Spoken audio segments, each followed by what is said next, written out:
اب علیمہ خان کی درخواست پر سازش دہشت گردی کی امجد علی شاہ نے جج نے اڈیالہ جیل حکام کو حکم دیا ہے کہ وہ عمران خان سے وکالت نامے پر آج ہی دستخط کروا کے وکلاء کو دیں کہ وہ سپریم کورٹ میں اپیل دائر کریں. اب اس میں دیکھیں سب سے جو اہم معاملہ عمران خان کی طرف سے آیا وہ ان کا جو بیان, یہ ذرا آپ کو بڑا غور سے سمجھنا ہوگا. یہ میرا خیال میں حالیہ دنوں میں عمران خان کا سب سے سخت ترین بیان ہے, اور بیان اور تجزیہ میں سارا آپ کے سامنے رکھتا ہوں کہ آپ کو وجوہات سمجھ آئیں. تھوڑا سا ماضی میں جائیں. عمران خان سے پہلے جیل میں اس وقت جو سب سے مقبول رہنما تھا اس وقت کا ذوالفقار علی بھٹو تھے. ان کے ساتھ جیل میں غیر انسانی سلوک ہوا. جو ذاتی انات تھا ضیاء الحق کا, ضیاء الحق آپ کو پتہ ہے باقاعدہ طور پر جھک کر بھٹو کے بوٹ پالش کرتا تھا. یہ حقیقت ہی خوشامد کرتا تھا, اور بھٹو نے اسے کبھی ایک ملازم سے زیادہ حیثیت نہیں دی. ضیاء الحق کے اندر یہ احساس کمتری تھی جو وقت کے ساتھ آہستہ آہستہ دشمنی میں بدلتی رہی. ضیاء الحق نے ذاتی انتقام کو عدالتی قتل کا لباس پہنا کے بھٹو کو پھانسی دی. ذوالفقار علی بھٹو سندھ کا ایک وڈیرا تھا, ایک جاگیردار تھا, عوام میں مقبول تھا, انٹرنیشنل سطح پر اس کا ایک نام تھا, اسلامی ممالک بنانے کی وجہ سے وہ مشہور و مقبول شخصیت تھا اسلامی دنیا میں, برکلے سے آکسفورڈ سے پڑھا ہوا تھا. اب دوسری طرف ضیاء الحق کے غریب گھرانے کا, معمولی گھرانے کا, ایک جس کا کوئی خاندانی سیاسی پشت بنائی نہیں, ایک ماتحت قسم کی ذہنیت, احساس کمتری کا شکار شخص, خوش آمدی درباری, میر جعفر ولی نفسیات, وہی کیفیت, کہاں آکسفورڈ اور برکلی جیسے اداروں سے تعلیم حاصل کرنے والا بین الاقوامی سیاست پہ قداور شخصیت, اور کہاں ضیاء الحق جیسے ایک معمولی افسر, خوش آمدی, چپلوس. اب یہ بھٹو کے پاس پہنچ تو گیا, لیکن یہ جو احساس کمتری تھی, جسے نفسیاتی زبان میں دیکھیں اس رویے کو inferiority complex leading to over compensation کہا جاتا ہے. اب یہ طاقت ملنے کے بعد انتقام کی صورت میں آتی ہے. اسے ماہرین جو وہ نارسسسٹ ریونج بھی کہتے ہیں, یا انگریزی میں سے displaced aggression due to inferiority complex بھی کہا جاتا ہے. لیکن اردو میں آپ اسے دیکھیں تو اس لیول پر جو نفرت ہے ضیاء الحق ہے, اور لفظ کیا ہے, قبر ایک مردے دو. ذوالفقار علی بھٹو کے ساتھ وہ پھر بھی وہ ایسے کام نہیں کر سکا جو آج عمران خان کے ساتھ ہو. یہ بات اب آپ سمجھیں. آپ 1971 کی کتابیں پڑھیں, افسران کی لکھی ہوئی. پاکستان کے 93,000 قیدی تھے, ہندوستان میں گئے, انہیں کس طرح رکھا گیا, محبت اور پیار سے, کوئی ظلم و ستم نہیں ہوا. جنرل اروڑا اے کے نیازی کے ساتھ دستخط کی وہ آپ منظر نامہ دیکھیں, کلبھوشن یادو کو آج دیکھیں پاکستان میں کتنے پیار سے رکھا گیا. احسان اللہ احسان جیسے دہشت گردوں کو پاکستان کے سرکاری ریسٹ ہاؤسوں میں پورے خاندان کے بچے ہوتے رہے اس دوران. بریگیڈیئر رضوان غداری میں سزائے موت پاکستان میں, اڈیالہ جیل میں شہزادوں کی طرح رہ رہے. اور عمران خان کو وضو کے لیے پانی بھی گندا دیا جائے تاکہ بیماریاں جنم لیں. اسے توڑنے کے لیے یہ سفید ٹارچر.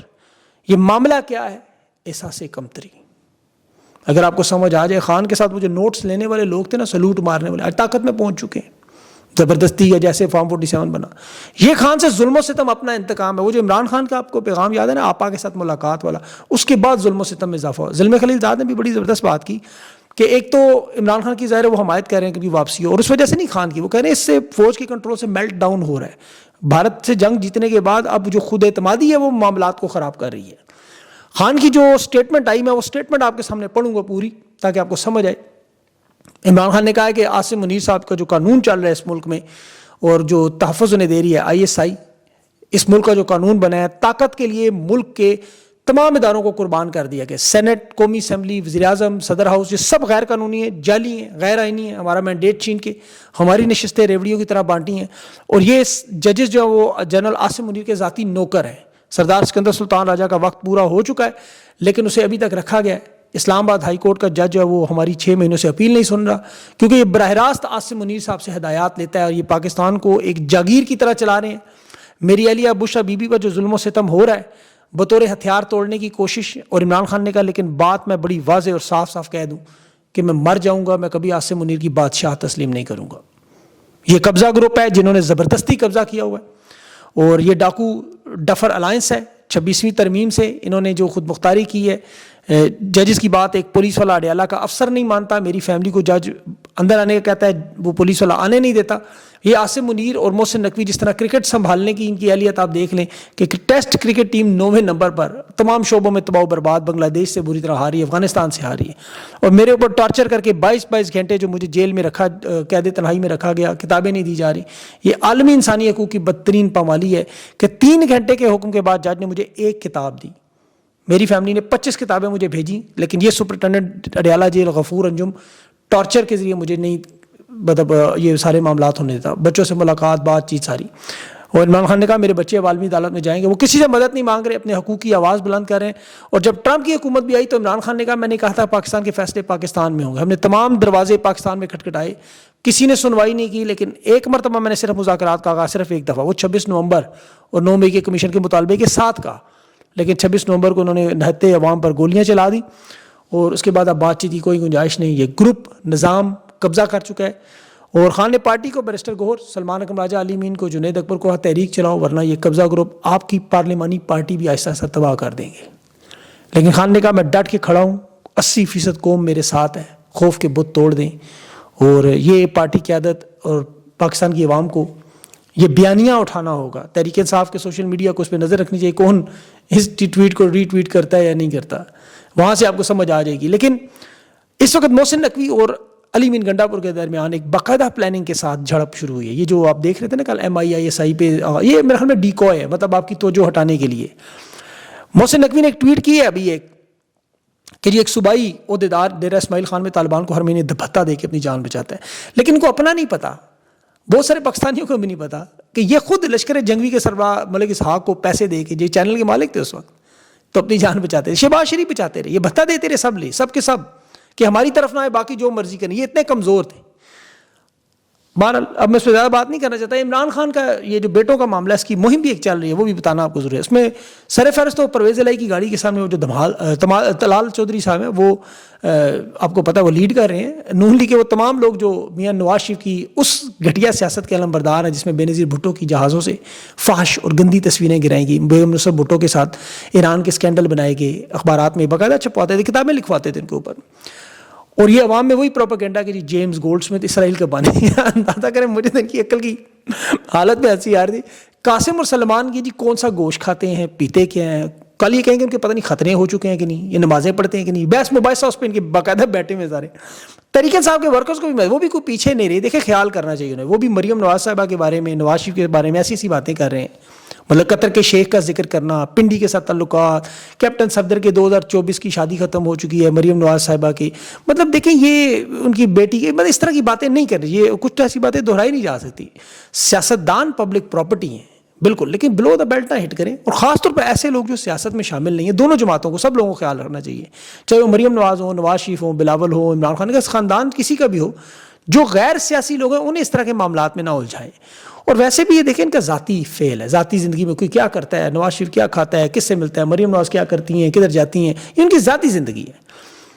نون لیگ کی پہلی حکومت میں دیکھیں جب جمائمہ کے اوپر ٹائلوں کا کیس بنایا گیا، عمران خان کو وہ ہمیشہ اسی لیے یاد رہتا ہے کہ وہ رشتہ ٹوٹنے کی بہت بڑی وجہ بنی تھی. تو یہ اسی پیرائے میں چل رہے ہیں جس میں خواجہ آصف، ان جیسے اسمبلیوں میں ڈاکٹر یاسمین راشد، شیریں مزاری پر، تحریک انصاف کی خواتین پر آج بھی وہ گھٹیا زبان اور غلیظ زبان استعمال کرتے ہیں، ان کے ورکرز کی سنی جاتی ہے. تو میرے خیال میں دیکھیں دونوں کو یہ خیال کرنا چاہیے، تحریک انصاف کے ورکرز کو خاص طور پہ اس پہ احتیاط کرنی چاہیے کہ وہ کوئی ایسی بلو دا بیلٹ باتیں نہ کیا کریں.